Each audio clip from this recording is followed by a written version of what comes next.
नमस्कार साथियों, एक बार पुनः स्वागत है आपका हमारे YouTube channel mind coaching classes Sikar में। साथियों, कल हमने राष्ट्रपति पढ़ा था। 2 लाइनों के साथ आज की बेहतरीन शुरुआत करते हैं। गुड मॉर्निंग के साथ शुरुआत करते हैं। सुबह सुबह आप रोज़ लाइव जो देख ही रहे हैं,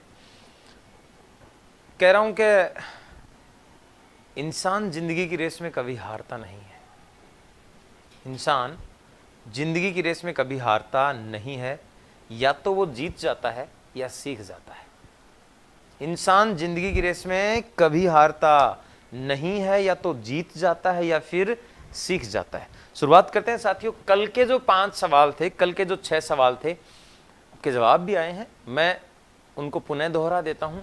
पहला सवाल था अपना कि सबसे कम पढ़े लिखे राष्ट्रपति कौन थे। जवाब हो जाएगा ज्ञानी जैल सिंह। दूसरा सवाल था सर्वाधिक अध्यादेश जारी करने वाले राष्ट्रपति कौन थे। जवाब हो जाएगा फखरुद्दीन अली अहमद। तीसरा सवाल था कुल उम्मीदवार महिलाएं 5 हैं। आज तक 5 महिलाओं ने, मैं लिख रहा हूं, आप स्क्रीनशॉट लेना, 5 महिलाओं ने राष्ट्रपति पद हेतु चुनाव लड़ा है। मनोहर होलकर पहली महिला। नंबर 2 पे हैं फुर चरण कौर। नंबर 3 पे हैं लक्ष्मी सहगल। नंबर 4 पे हैं प्रतिभा देवी सिंह पाटिल। और नंबर 5 पर हैं, जो 2017 में चुनाव था वहां पे उम्मीदवार थी मीरा कुमार। 5 महिलाएं हैं जिन्होंने राष्ट्रपति पद का चुनाव लड़ा है। 1967 में चुनाव लड़ा, 1969 में चुनाव लड़ा, 2002 में चुनाव लड़ा, 2007 में चुनाव लड़ा और 2017 में चुनाव लड़ा। 5 महिलाएं ऐसी हैं जिन्होंने राष्ट्रपति पद हेतु चुनाव लड़ा था। अगला सवाल था अखिल भारतीय मजदूर यूनियन संघ के अध्यक्ष रहने वाले एकमात्र राष्ट्रपति, पूर्व में जो बने रह चुके थे अध्यक्ष, वो थे वीवी गिरी, बराहगिरी वेंकट गिरी। और साथियों, 5वां सवाल था कि तीनों पदों पर एक साथ कार्य करने वाले कौन कौन से 3 पद बताए थे मैंने, राष्ट्रपति, उपराष्ट्रपति और राज्यपाल। वो एकमात्र राष्ट्रपति थे अपने जाकिर हुसैन। और साथियों, एक और सवाल मैंने आपको बताया था, छठा सवाल जो था कि राष्ट्रपति, उपराष्ट्रपति और सर्वोच्च न्यायालय के मुख्य न्यायाधीश सहित तीनों पदों पर रहने वाले एकमात्र व्यक्ति कौन थे।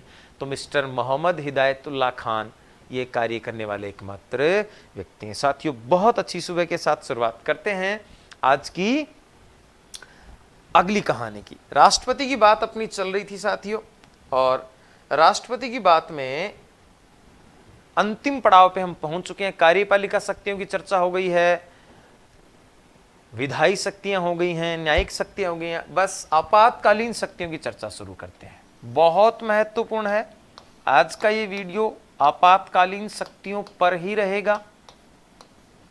उसके बाद अगली चर्चा में अपन अगली क्लास में उपराष्ट्रपति से पुनः शुरुआत करेंगे। आपातकालीन शक्तियां, बहुत सारे सवाल हैं, बहुत सारा आंकड़ा यहां पर आपके सामने रखने जा रहा हूं। सबसे पहले 2 सवालों के साथ शुरुआत करते हैं। निश्चित रूप से आप बड़े हैरान हो जाएंगे सवाल सुन के, और उसके जवाब सुन के तो आपके होश ही पुख्ता हो जाएंगे। सुने पहला सवाल, आपातकालीन शक्तियां भारतीय संविधान में, ध्यान से सुने, कमेंट में जवाब दें, भारतीय संविधान में आपातकालीन शक्तियां कहां से ली गई। पहली क्लास से मैं आपको बार बार बता रहा हूं कि हमारा संविधान उधार का संविधान है। वी आर मंगता, बात कर रहा हूं बार बार। 9 देशों से मांगने गए थे सर, आपको एक बहुत डेटा, अच्छा डेटा दे रहा हूं। 60 देशों का संविधान पढ़ा गया था भारतीय संविधान सभा द्वारा। मतलब मांगने तो गया 60 कन, लेकिन गालियों 9 आदमी अपन हैं। अमेरिका, रूस, ब्रिटेन, फ्रांस, दक्षिण अफ्रीका, आयरलैंड, कनाडा और जर्मनी, है ना। समझ रहे हो बात? तो सुनो भाई बात को।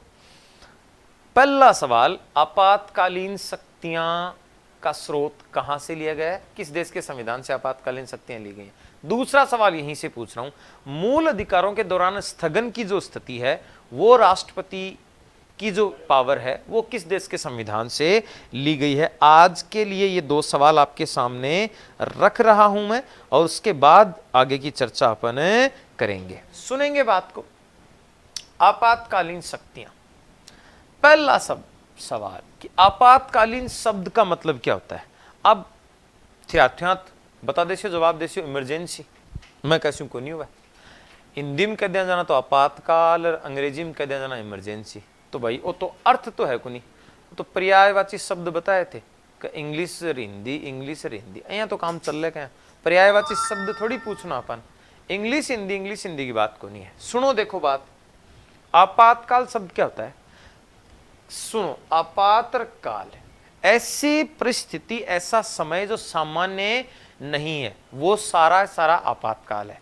जैसे मान लो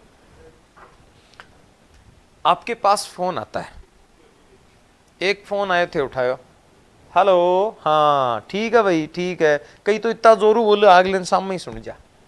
एक फोन ऐसे भी तो आता है, हेलो, कौन सा फोन है, इमरजेंसी ना, फोन नहीं मेरे पढ़ने दिया आपा क्यों बात करने, वो कॉल होता है इमरजेंसी कॉल, आपातकालीन कॉल होता है। ते कट्ठे ही बैठे रहो, समझ रहे हो ना, फोन आ जा, यस पढ़ो, फोन मत उड़ी को, थाना थाया ना, खुद खाओ खुद पढ़ो, कर भला हो भला, पहले खुद को करो। सुनो, तो सामान्य स्थिति से विपरीत परिस्थिति जो आ जाए वो आपातकाल कहलाता है। और यदि देश में सामान्य स्थितियां ना रहें तो अपन आपातकाल लगाते हैं, जिसका उल्लेख संविधान के भाग 18 में और अनुच्छेद जो है वो 352 से 360, भाग 18 अनुच्छेद 352 से 360 तक ये लिया गया है। अब देखो बात, कितने प्रकार को आपातकाल है, तो भाई 3 प्रकार को आपातकाल लगा श्यापा। एक तो लगाएंगे राष्ट्रीय आपातकाल, ठीक है जी, एक लगाएंगे राज्य आपातकाल, ठीक है जी, और एक लगाएंगे वित्तीय आपातकाल। ये 3 प्रकार का आपातकाल लगाया जाता है। बोले गुरुजी अनुच्छेद भी बता दो सागर सागर लो, तो 352 में तो कौन सा आपातकाल को उल्लेख है, राष्ट्रीय आपातकाल को। 356 में कौन सा आपातकाल को है, राज्य आपातकाल को। और 360 में कौन सा आपातकाल को है, वित्तीय आपातकाल को। 3 प्रकार के आपातकाल को उल्लेख राष्ट्रपति के लिए करो गयो है। अब शुरू करा अपा राष्ट्रीय आपातकाल। देख लो भाई, दोबारा स्क्रीनशॉट लो तो लेस्को ते आपातकालीन शक्तियां भाग 18 अनुच्छेद 352 से 360 में है, राष्ट्रीय आपातकाल 352 में है, राज्य आपातकाल 356 में है और वित्तीय आपातकाल 360 में। शुरू कर रहा हूं मैं राष्ट्रीय आपातकाल से। नंबर 1 से अपन शुरू करते हैं, राष्ट्रीय आपातकाल। राष्ट्रीय आपात, सुनो भाई क्या है, देखो राष्ट्रीय आपातकाल कौन सा अनुच्छेद में लागू, बोले गुरुजी 352 में। के कारण ही का कारण, तो तन कारण बतासा भाई, एलो कारण या तो क्या हो जा युद्ध या बाहरी आक्रमण और या सशस्त्र विद्रोह है। 3 प्रकार की बातें होंगी भाई कमा। कौन कौन से कारणों लगेगो, युद्ध, बाहरी आक्रमण या फिर सशस्त्र विद्रोह के कारण आपातकाल लगे। अब आ तीन की परिभाषा, युद्ध क्या न कहा, बाहरी आक्रमण क्या न कहा, सशस्त्र विद्रोह क्यों है, तो कह देगा युद्ध अहिया वे, बाहरी आक्रमण अहिया वे ना। किसी मुद्दे को लेकर जो लड़ाई लड़ी जाएगी, दोनों पक्षों को पता है कि इस कारण हम लड़ रहे हैं, वो तो है युद्ध। एक पक्ष पहले लड़ाई शुरू कर दे अचानक, दूसरे पक्ष को इस बात का अंदाजा तक नहीं था कि लड़ाई हो सकती है। जैसे भारत और चीन के बीच कभी भी युद्ध हो सकता है, सुनते हैं बार बार। भारत और पाकिस्तान के बीच कभी भी युद्ध हो सकता है, लेकिन हमें थोड़ी पता श्रीलंका पे हम पे हमला करेगा, लड़ाई नहीं कोई।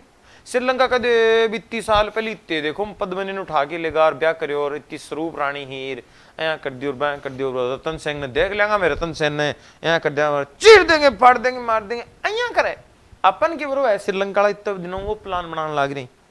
श्रीलंका कदी भाई जी ते मार रावण ने मार दियो लंका बाल दी हनुमान की जाए भी न ठिलो बाल गो एक लो ऐसे नहीं।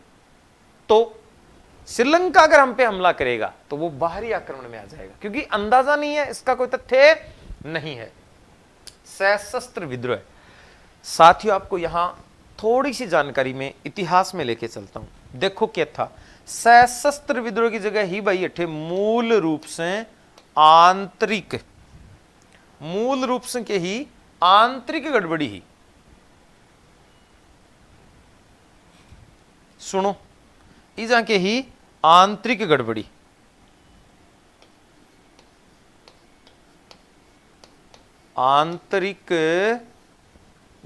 शब्द था संविधान में कि भाई कोई भी आंतरिक गड़बड़ी हो जाए। अब वो शब्द अपूर्ण है, गड़बड़ी क्या की देखो यार आज मौसम गड़बड़ हो रहा है, क्या गड़बड़ हो रहा है बोले आंधी चाल है तो यार आज मौसम गड़बड़ हो रहा है बोले यार बादल सा हो रहे हैं, आ गड़बड़ी थोड़ी है व्याख्या को नहीं।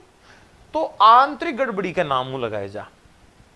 एक आपातकाल लाग गयो दिक्कत आई आगे चर्चा कर दोबारा शब्द हटा दियो के जोड़ दियो सशस्त्र विद्रोह बोले गुरुजी कद जोड़ियो तो लो भाया 44वां संविधान संशोधन कद रहे 1978 द्वारा आंतरिक गड़बड़ी शब्द के स्थान पर के जोड़ दियो सशस्त्र विद्रोह। ठीक है भाई आ जाओ चर्चा कर। तो 3 कारणों आपातकाल लगे। अब ई आपातकाल की घोषणा कौन करेगो तो राष्ट्रपति करेगो। कितना दिन 1 माह के लिए, पहले 2 महीना हो ये 44वां संविधान संशोधन 1 महीना कर दियो याद रख लियो थे। तो राष्ट्रपति की घोषणा के बाद ये 1 माह तक जारी रहता है। मान लो 1 महीने में समस्या का समाधान नहीं हो पाए तो क्या करेंगे तो साथियों संसद द्वारा इसका अनुमोदन करवाएंगे और संसद के अनुमोदन के बाद कितने दिन चलेगा ये 6 माह है। पर भी मान लो समस्या का समाधान नहीं हो, संसद कितना बहुमत अनुमोदन करे 2/3 बहुमत। अब अगर ओजो अनुमोदन कर दे तो जो 6 माह है, मतलब ये तब तक चलता जाएगा जब तक संसद अनुमोदन करती रहे, अर्थात कोई इसकी समय सीमा नहीं है, अनंत काल तक जारी रह सकता है बशर्ते संसद हर 6 महीने बाद इसे अपने 2/3 बहुमत से क्या करती रहे पारित करती रहे। तो सवाल देखो कि कहीं ध्यान सुनियो थे देरे को नहीं थे सुन लो। 5 सवाल था अलग बताऊंगा जब हम 2 सवाल में बोल चुके हूं 3 ओजू बोलांगा लास्ट में के ही देखो ध्यान सुनियो बात ने। राष्ट्रीय आपातकाल किस अनुच्छेद के तहत 352 के तहत कौन घोषणा करेगा राष्ट्रपति। कितना दिन के लिए 1 महीने के लिए। अब टाइमिंग देखो के सवाल पूछ सका था।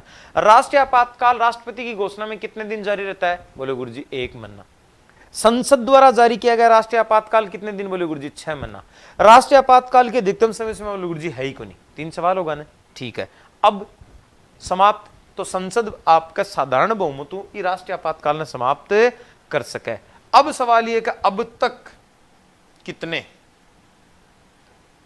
सुनो तो भाई अब तक कितने तो लो, अब तक राष्ट्रीय आपातकाल कितनी बार लगा है अब तक तो सुन लो भैया 3 बार लगे डर है। अब तक राष्ट्रीय आपातकाल कितना लगा है 3 बार लगा है।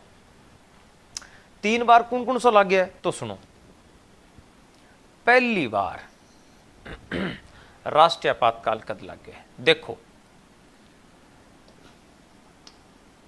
26 अक्टूबर ने लग गयो 1962। 10 जनवरी 1968 तक चाल्यो। भारत चीन युद्ध के कारण चाल्यो भैया। ठीक भारत चीन युद्ध 26 अक्टूबर 1962 से 10 जनवरी 2 कर दियो महीने 1968 तक चला भारत चीन युद्ध के कारण। राष्ट्रपति प्रधानमंत्री सारा बदल गए, थान डेट लिखा दिया राष्ट्रपतियां की ते देख सको राम हूं विद डेट थान दियो है, लागू करे जब तो आपने कन ही सर्वपल्ली राधाकृष्णन और समाप्त करो जद आपने कन ही वीवी गिरी। प्रधानमंत्री ई टाइम आपने कन ही इंदिरा गांधी जी और लागू करो जद प्रधानमंत्री है जवाहरलाल नेहरू। इलिए लिखण की कोई बात को नहीं, दोनों बदल जाए, बीच में आकी भी चल जाए जाकिर हुसैन 67 गुणेत्तर, सॉरी यहाँ पे हाँ 67 से 69 तक यहाँ पे जाकिर हुसैन है, माफ करना जाकिर हुसैन राष्ट्रपति हैं, यहाँ पे सर्वपल्ली राधाकृष्णन चले जाते हैं। दूसरा आपातकाल कद लगे गुरुजी, तो लो भाई 26 दिसंबर ने लग गयो। ध्यान देना 1965 का युद्ध बीच में आ जाता है पाकिस्तान में। 26 दिसंबर 1971 ने लग गयो और 21 मार्च 1977 तक चाल्यो के हो भारत पाकिस्तान युद्ध। अब तानवेरो ये टाइम प्रधानमंत्री इंदिरा गांधी और राष्ट्रपति 21 मार्च बीडी जत्ती कार्यवाही की शुरुआत हुई जब 71 में प्रधानमंत्री प्रधानमंत्री हैं इंदिरा गांधी और राष्ट्रपति हैं वीवी गिरी। ठीक है भाई, तीसरो लो 25 जून को लगा 1975, आपातकाल में भी आपातकाल, और 21 मार्च दोनों एक साथ ही समाप्त होते हैं। 1975 से 1977 तक चला।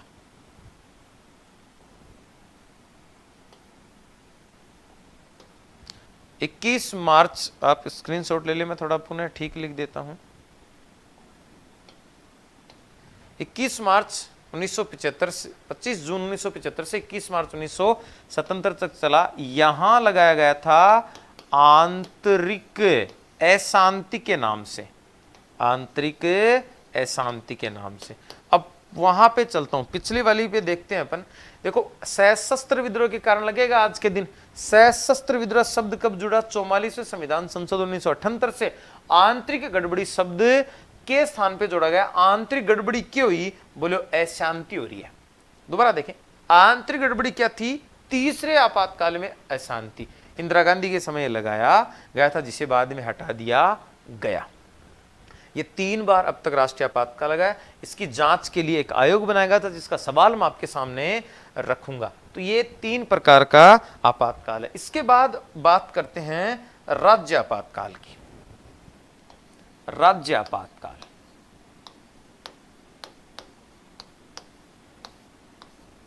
सुनो भाई, अनुच्छेद 356 के तहत लगेगा। क्या कारण रहेगा? तो बोले राज्य की प्रशासनिक विफलता, राज्य की प्रशासनिक विफलता रहेगी। अब प्रशासनिक विफलता क्या वह रहे छोरो? प्रशासनिक विफलता सुनो तो, यदि केंद्र सरकार या संवैधानिक व्यवस्था के अनुसार किसी भी राज्य सरकार को चलाने में असमर्थता हमारे सामने आ जाती है, तो उसे हम क्या कहते हैं? प्रशासनिक विफलता कहते हैं। तो राज्यपाल, अगर ऐसा हो गया तो राज्यपाल लिखित प्रतिवेदन करेगा और प्रतिवेदन देगा राज्यपाल। राज्यपाल क्या करेगा? लिखित प्रतिवेदन। अरे यहाँ को नहीं, राज्यपाल फोन कर दे, हेलो रामनाथ जी, भाई जी वो आपातकाल लगा दो ना, लिख के देना पड़ेगा। प्रतिवेदन को मतलब है प्रार्थना। राष्ट्रपति से राज्यपाल प्रार्थना करेगा कि मेरे राज्य में संविधान के अनुसार व्यवस्था नहीं चल रही है, आपातकाल लगा दें। आपातकाल लगते ही क्या स्थितियां हो जाती हैं? राज्य की सारी शक्तियां केंद्र के पास, कार्यपालिका तो चली जाएगी राष्ट्रपति के पास, व्यवस्थापिका संबंधी चली जाएंगी संसद के पास। इस दौरान वित्त और बजट भी संसद के द्वारा जारी किया जाता है। सारी चीजें हो जाएंगी और राज्य कार्यपालिका को, विधानसभा को भंग कर दिया जाता है। इसीलिए साथियों याद रखें, जैसे ही राज्य आपातकाल समाप्त होता है तो पुनः चुनाव करवाए जाते हैं, विधानसभा को भंग कर दिया जाता है। हालांकि न्यायपालिका में अब चुनौती देने का कार्य संविधान में कर दिया गया, तो आपातकाल को चुनौतियां दी जा सकती हैं। अब सुनो, लगा दिया भाई कार्यकाल, राष्ट्रपति ने लगा दिया, कितना दिन जारी रहेगो?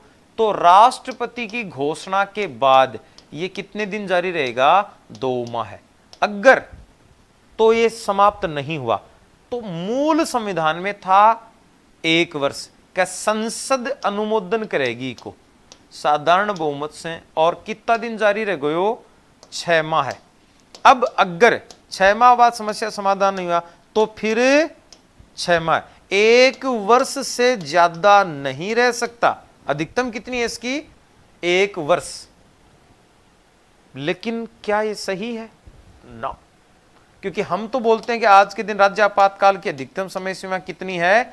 3 वर्ष। तो फिर 1 से 3 मूल एक था, क्या आ गया? कंडीशन क्या है? तो देखो क्या कहा गया, बोले यदि इस दौरान वहां 352 का प्रयोग हो जाए। 352 का प्रयोग कैसे हो जाएगा? तो बहुत महत्वपूर्ण तथ्य ध्यान देंगे। 44वां संविधान संशोधन और 42वां संविधान संशोधन दोनों आपातकाल से जुड़े हुए हैं और इन्होंने बहुत आमूलचूल परिवर्तन किया। आज के दिन 352 की स्थिति है कि देश के एक भाग में भी लागू किया जा सकता है। एक भाग में लागू करें, इसका मतलब जिस राज्य में राज्य आपातकाल चल रहा है वहां ये आ सकता है। तो यदि राज्य आपातकाल चल रहा है वहां 352 आ गया तो ये 1 वर्ष से कितना चला जाएगा? 3 वर्ष चला जाएगा। या वहां पे इलेक्शन कमीशन ईसी ये कह दे, चुनाव आयोग ये कह दे कि चुनाव करवाना संभव नहीं है, तो भी ये 1 वर्ष से कितना चला जाएगा? 3 वर्ष चला जाएगा। होगी बात। क्या इसके अलावा कोई आपातकाल लागू नहीं हो सकता? तो बिल्कुल हो सकता है। यदि कोई राज्य केंद्र सरकार के प्रशासनिक विफलता नहीं, लेकिन कोई राज्य केंद्र सरकार के निर्देशों के अनुसार कार्य नहीं कर रहा है, तो वहां पर क्या कर दिया जाएगा? अनुच्छेद 365 के तहत केंद्र सरकार द्वारा जारी की गई घोषणा के अनुसार वहां पे आपातकाल लगाया जा सकता है। 365 के तहत केंद्र सरकार राज्य आपातकाल लागू कर सकती है। इसके आंकड़ों की साथियों अगर बात करें तो सबसे पहले आपातकाल जो है वो पंजाब में लगा था, 20 जून 1951 को लगा था। नवीनतम आपातकाल जो वो अभी महाराष्ट्र में लग के समाप्त हो गया था अक्टूबर 2019 में। आपको पता ही होगा वर्तमान सरकार आने से पहले फडणवीस सरकार बनी थी भाजपा की, बहुमत फ्लोर टेस्ट में साबित नहीं हुआ। जम्मू कश्मीर आज का जो केंद्र शासित प्रदेश है, कोरोना की वजह से चुनाव वगैरह नहीं हो पा रहे हैं, तो यहाँ पे जून 2018 से आपातकाल चल रहा है। देश में लगभग 127-28 बार आपातकाल लग चुका है। सर्वाधिक आपातकाल की बात करें तो मणिपुर में 10 बार लगा है। न्यूनतम आपातकाल की बात करें तो कई राज्य ऐसे जैसे आपातकाल लगा ही नहीं है, जैसे छत्तीसगढ़ की बात कर सकते हैं, तेलंगाना की बात कर सकते हैं। ये ऐसे राज्य हैं जहां आपातकाल नहीं लगाया गया है। राजस्थान की बात करें तो 4 बार आपातकाल लगा है। राज्यपाल का जब अपन टॉपिक लेंगे तो बहुत डिटेल से, मुख्यमंत्री के साथ बहुत डिटेल से आपको याद ही करवा दूंगा मैं। और अगर सबसे बड़े और छोटे की बात करें तो सबसे बड़ा आपातकाल पंजाब में 5 वर्ष लगा, भार्गव मंत्रिमंडल के पास। अब कह दोगा गुरुजी 3 वर्ष है। देखो भाई, एक संविधान संशोधन किया था पंजाब में 68वां 1991 में।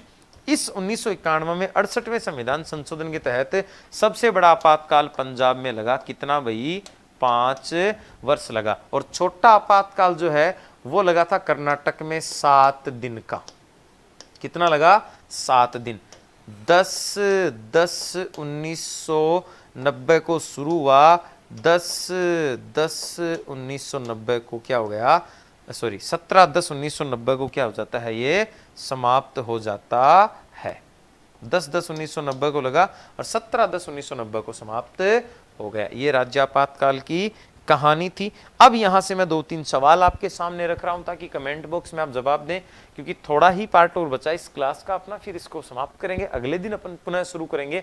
मैं 5 सवाल आपके सामने रख देता हूं, दोहरा देता हूं। पहला सवाल था, आपातकालीन प्रावधान कहां से लिए गए? पहला सवाल, आपातकालीन प्रावधान कहां से लिए गए हैं? दूसरा सवाल था साथियों अपना कि मूल अधिकारों के स्थगन के समय आपातकालीन प्रावधान कहां से लिए गए हैं?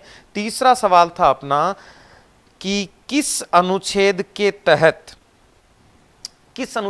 ध्यान से सुन लेंगे, राष्ट्रपति से संबंधित सवाल है, किस अनुच्छेद के तहत राष्ट्रपति के नाम से सारे कार्य होते हैं? किस अनुच्छेद ये कह रहा है कि राष्ट्रपति के नाम से होंगे सारे कार्य? किस अनुच्छेद के तहत केंद्र शासित प्रदेशों का शासन राष्ट्रपति के नाम से चलाया जाता है। केंद्र शासित प्रदेशों का शासन जो वो राष्ट्रपति के नाम से किस अनुच्छेद के तहत चलाया जाता है? और पांचवा जो सवाल है वो है कि किस अनुच्छेद के तहत राष्ट्रपति के हस्ताक्षर बिना किसी भी प्रकार का कोई कानून नहीं बनता। ये 5 सवाल आज के हैं। अंतिम कड़ी में अपन पहुंच चुके हैं और शुरू करते हैं वित्तीय आपातकाल। बिल्कुल छोटा सा है, कोई ज्यादा कहानी है नहीं वित्तीय आपातकाल की। वित्तीय आपातकाल अनुच्छेद 360 के तहत लगाया जाता है यदि देश में मुद्रास्फीति की स्थिति उत्पन्न हो जाए। अब सवाल ये कि मुद्रास्फीति क्या होती है? मुद्रा का अवमूल्यन हो जाए, मुद्रा के मूल्य में उतार चढ़ाव आ जाए, किसी भी देश की अर्थव्यवस्था के लिए हानिकारक होता है। ऐसी स्थिति को हम मुद्रास्फीति कहते हैं। इस स्थिति में राष्ट्रपति वित्तीय आपातकाल की घोषणा करता है। घोषणा के बाद कितने दिन जारी रहता है? 2 माह तक जारी रहता है। देश में मुद्रास्फीति अवमूल्यन होने पर, मुद्रा के मूल्य में उतार चढ़ाव आने पर राष्ट्रपति किसका घोषणा करेगा?